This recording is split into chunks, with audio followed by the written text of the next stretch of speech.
शुरू होती है और ड्रैकुला ड्रैग और उसके कुछ मॉन्स्टर साथियों को दिखाया जाता है जो कि छुपकर एक इंसानी ट्रेन में सफर कर रहे होते हैं। पर तभी वहाँ एक बूढ़ा अब्राहम वैन हेल्सिंग आ जाता है जो कि मॉन्स्टर्स को पकड़ने का काम करता है और वो ड्रैग और उसके साथियों को देख लेता है और उन्हें मारने के लिए उनके पीछे पड़ जाता है।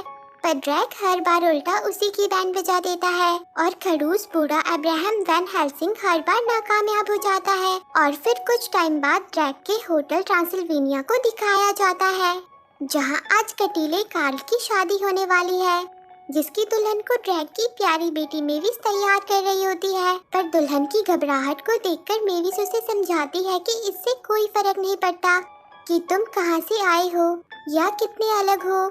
दिल की घंटी बजने पर तुम्हें उसकी आवाज सुननी चाहिए। मेविस की ये बात सुनकर सब इमोशनल हो जाते हैं और कटीले कार्ल और उसकी कटीली दुल्हन की शादी हो ही जाती है। पर तभी मेविस का बेटा डेनिस और उसकी दोस्त एक बड़े से डॉगी को लेकर वहाँ आ जाते हैं जिसका नाम टिंकल्स होता है। मेविस उसे समझाती है कि होटल में पेट्स अलाउड नहीं होते जिससे वो दोनों सैड हो जाते हैं। और फिर एंट्री होती है जॉनी की यानी मेविस का पति जिसे डीजे बनने का बहुत शौक है। और अब सबकी डांस पार्टी शुरू हो जाती है जहां ड्रैग के दोस्त उसके लिए खतरनाक हसीना को लेकर आते हैं क्योंकि ड्रैग अपनी पत्नी की मौत के बाद बिल्कुल अकेला पड़ गया है। जिस पर ड्रैग अपने दोस्तों से कहता है कि मेरे दिल की घंटी उसे देखकर नहीं बजी। जिसके बाद बेचारा ड्रैग फोन पर ही अपने लिए लड़की ढूंढना शुरू कर देता है। पर तभी वहाँ मेविस आ जाती है जिसे देखकर ड्रैग की सिट्टी पिट्टी गुल हो जाती है क्योंकि वो मेविस को इस बारे में कुछ नहीं बताना चाहता। वो मेविस को अपनी बातों में गोल गोल घुमाने लगता है जिस पर बेचारी मेविस को लगता है कि डैड बहुत थक चुके हैं और काम की वजह से हम एक दूसरे को टाइम भी नहीं दे पाते हैं। और फिर मेविस अपने रूम में आ जाती है जहाँ जॉनी डेनिस और टिंकल सो रहे होते हैं तो मेविस भी उनके पास बैठ जाती है। वहाँ मेविस टीवी पर एक हॉलीडे वाली एडवर्टाइजमेंट देखती है और फिर क्या था वो सबको लेकर एक टूटे फूटे एरोप्लेन में पहुंच जाती है जिसे चलाने वाले पायलट और सर्विस देने वाले मॉन्स्टर्स बहुत ही अजीब होते हैं और उनकी सर्विस के तो क्या ही कहने जो बड़े बड़ों की छुट्टी कर दे। और मेविस ने ये बात किसी को भी नहीं बताई होती कि आखिर वो सब जा कहाँ रहे हैं। पर ड्रैग को सरप्राइज अच्छे नहीं लगते। उसके पेट में तो ये जानने के लिए चूहे कूद रहे होते हैं कि आखिर वो सब कहाँ जा रहे हैं। लेकिन मेविस उसे अभी कुछ नहीं बताती और ड्रैग को रिलैक्स करने को कहती है। और वहीं शरारती डेनिस और उसकी दोस्त सबसे कुछ छुपा रहे होते हैं जो कि है ये प्यारा टिंकल्स।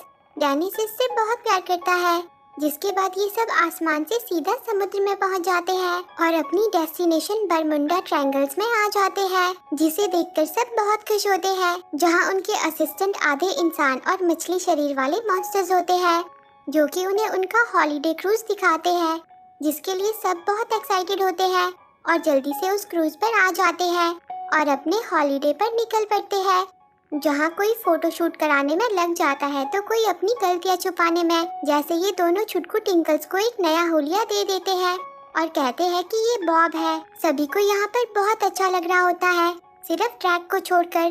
पर तभी एंट्री होती है कैप्टन एरिका की और वो एक इंसान होती है जिसे देखकर ड्रैग के दिल की घंटी बज जाती है और एरिका अपनी बातों से सभी मॉन्स्टर्स का दिल जीत लेती है। एरिका ड्रैग के पास आकर उससे कहती है कि तुमसे मिलने के लिए मैंने बहुत इंतजार किया। पर बेचारा ड्रैग तो एरिका को देखकर तोतला हो जाता है जिसे देखकर ड्रैग के दोस्त उसे वहाँ से ले जाते हैं।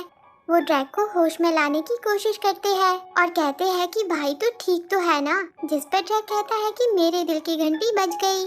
और वहाँ एरिका सबसे छुप के क्रूज के नीचे एक सीक्रेट जगह पर आ जाती है जहाँ उसे एक बूढ़ा आदमी मिलता है जो कि अब्राहम वैन हेल्सिंग की होता है जिसने खुद को मशीनों के सहारे आज तक जिंदा रखा हुआ है और पता है किस लिए, ताकि ये ड्रैग और बाकी मॉन्स्टर्स को मार सके। और इसमें एरिका भी इसके साथ मिली होती है क्योंकि ये इसकी पोती है। वो दद्दू को बताती है कि वो मनहूस ड्रैग भी क्रूज पर आया है तो दद्दू कहते हैं कि वो मनहूस नहीं पनौती है। मुझे बहुत पहले पता चल गया था कि एक इंसान इन मॉन्स्टर्स का कुछ नहीं बिगाड़ सकता, इसलिए मैंने उन पर रिसर्च शुरू कर दी और मुझे मिला एक खतरनाक बाजा जिसने सदियों पहले मॉन्स्टर्स के शहर अटलांटिक को तबाह कर दिया था और आज भी वो बाजा वहीं कहीं दबा हुआ है। पर आखिरकार हमने उस शहर को तलाश ही लिया। तब एरिका कहती है कि दद्दू बातें घुमाना बंद कीजिए और बताइए कि मैं उस ड्रैग को कैसे मारूं। जिस पर दद्दू कहते हैं कि पहले मॉन्स्टर्स को अटलांटिक ले जाओ, फिर बर्बादी का बाजा हासिल करो, फिर उन्हें फंसाओ और फिर उन्हें मौत की नींद सुलाओ।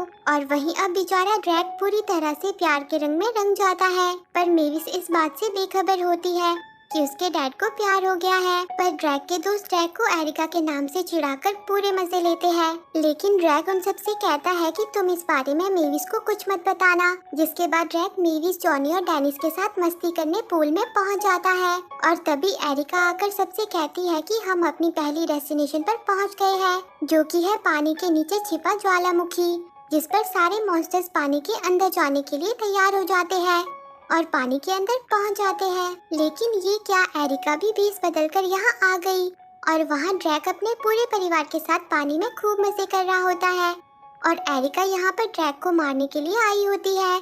पर ड्रैग के परिवार की मस्ती देखकर उसे भी उन पर प्यार आने लगता है और तभी ड्रैग उसकी नकली फिश शिप के पास आ जाता है, जहाँ से एरिका किसी तरह निकल जाती है। पर मेविस उसे देख लेती है। एरिका जल्दी से पानी से बाहर आ जाती है और वहीं ड्रैग के दोस्त भी कुछ खाने के लिए आए होते हैं, जो कि एरिका की बातें सुन लेते हैं। जहां एरिका गुस्से में कह रही होती है कि वो ड्रैकुला मुझे चाहिए, पर उन सबको लगता है कि वो भी ड्रैग को पसंद करती है। वो सब जल्दी से ये बात बताने ड्रैग के पास पहुंच जाते हैं। वो उससे कहते हैं कि एरिका तो तुम्हारी दीवानी है। ड्रैग जाकर उसे अपने दिल की बात बता दो और इन सब की बातें एरिका भी सुन लेती है, तो वो ड्रैग के पास आ जाती है, जहाँ किसी तरह बेचारा ड्रैग उसे डेट के लिए पूछ ही लेता है। तब एरिका ड्रैग को आधी रात को रेस्टोरेंट में मिलने को कहती है, जिससे ड्रैग खुश हो जाता है।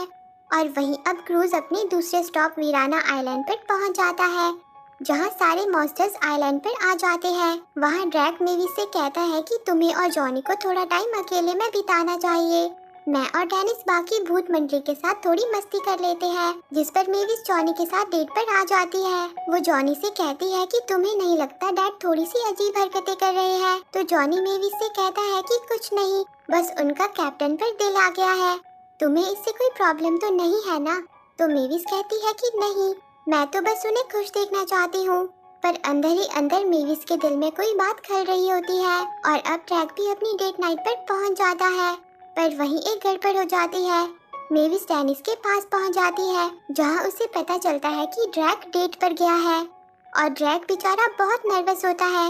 वो कहता है कि जब से मेरी बीवी नहीं रही तब से मैं डेट पर गया ही नहीं, जिससे एरिका थोड़ी सी इमोशनल हो जाती है। वो दोनों एक दूसरे को अपने दिल की बातें बताने लगते हैं और अब एरिका के दिल में भी ड्रैग के लिए कुछ होने लगता है।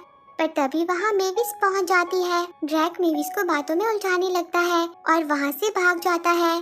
तब मेविस जॉनी से कहती है कि कुछ तो है जो मुझे इस औरत के बारे में बिल्कुल पसंद नहीं है। और अब आखिरकार इन सबका क्रूज अपनी आखिरी मंजिल अटलांटिक पहुँच जाता है, जहाँ एक बहुत ही बड़ा ऑक्टोपस पानी से बाहर आता है, जिसे देखकर सब चौंक जाते हैं और वो इन सबके वेलकम के लिए आया होता है और इसे म्यूजिक बहुत पसंद है। जिसके बाद ये सब अटलांटिक के अंदर आ जाते हैं और ये जगह बहुत ही मस्त होती है। सभी मॉन्स्टर्स यहाँ मजे करना शुरू कर देते हैं। पर तभी ड्रैग देखता है कि एरिका कहीं जा रही है, तो वो भी उसके पीछे जाने लगता है और उसे जाते हुए मेविस देख लेती है, तो वो भी उनका पीछा करने लगती है और वो तीनों एक खंडर में पहुंच जाते हैं, जहां मेविस को एक भोलू चूहा डराने की कोशिश भी करता है। पर मेविस उसकी बैंड बजा देती है और वहीं एरिका को वो बाजा मिल जाता है जिसकी उसे तलाश थी। पर तभी ड्रैग एरिका की जान बचा लेता है, क्योंकि ये जगह बहुत ही खतरनाक होती है। ड्रैग एरिका से कहता है कि तुम यहाँ क्यों आई हो? तो एरिका उससे झूठ बोलती है कि ये बाजा हमारे परिवार की खानदानी निशानी है, जो समुद्र में खो गई थी। जिस पर बेचारा भोला ड्रैग उसकी बात मान जाता है और उसे हर खतरे से बचाता हुआ उस बाजे तक पहुंचा देता है। पर इसमें उसकी खुद की बैंड बच जाती है और एरिका उस बाजे को ले लेती है। पर तभी वो जगह टूटने लगती है, जिस पर ड्रैग एरिका को वहां से सही सलामत बाहर ले आता है, जहां मेविस को ड्रैग को देखकर लगता है कि एरिका उसे मार रही है। वो एरिका को हवा में लटका देती है। तब ड्रैग मेविस से कहता है कि इसे नीचे उतार दो, मेरे दिल की घंटी इसे देखकर बज गई है। तो एरिका कहती है कि दिल की घंटी ये क्या है?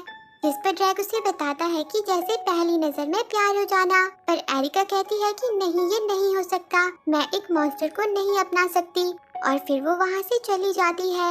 लेकिन ड्रैक इससे बहुत उदास हो जाता है और वहाँ एरिका वो बाजा अपने खड़ूस दद्दू को दे देती है, जिससे दद्दू आज बहुत खुश हो जाते हैं। पर बेचारी एरिका को भी अब ये सब सही नहीं लगता और वहीं अब सारे मॉन्स्टर्स नाइट पार्टी के लिए तैयार होकर निकल पड़ते हैं, जहाँ उनके सामने एक बहुत ही सुंदर स्टेज आ जाता है। वो सब अटलांटिक को छोड़कर उस पर पहुँच जाते हैं और उनकी डांस पार्टी शुरू हो जाती है। पर वहाँ मेविस देखती है कि ड्रैक बहुत उदास है, तो मेविस ड्रैक के पास आ जाती है और उससे कहती है कि मुझे माफ कर दीजिए डैड, उस वक्त मैं थोड़ी गुस्से में थी।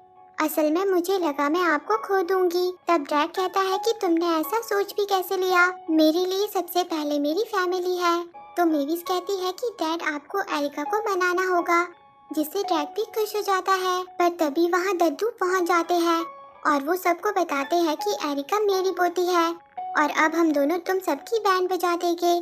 जिसके बाद दद्दू उस बाजे से एक कागज बाहर निकालते हैं और उसमें लिखा गाना बजाना शुरू कर देते हैं, जिससे म्यूजिक को पसंद करने वाला ऑक्टोपस एक खतरनाक मॉन्स्टर में बदलकर बाहर आ जाता है और वो चारों तरफ तोड़फोड़ शुरू कर देता है, जिसे देखकर ड्रैक उसे रोकने की कोशिश करता है। पर वो ड्रैक को भी पकड़ लेता है और उसे जकड़कर मारने लगता है। लेकिन एरिका ये सब नहीं देख पाती। वो ड्रैक को बचाने के लिए कूद पड़ती है और ड्रैक तक पहुंचने में टिंकल्स एरिका की मदद करता है और आखिरकार एरिका ड्रैक को बचा ही लेती है और वो अपने दद्दू से कहती है कि ऐसा मत कीजिए, मॉन्स्टर्स को आप गलत समझ रहे हैं।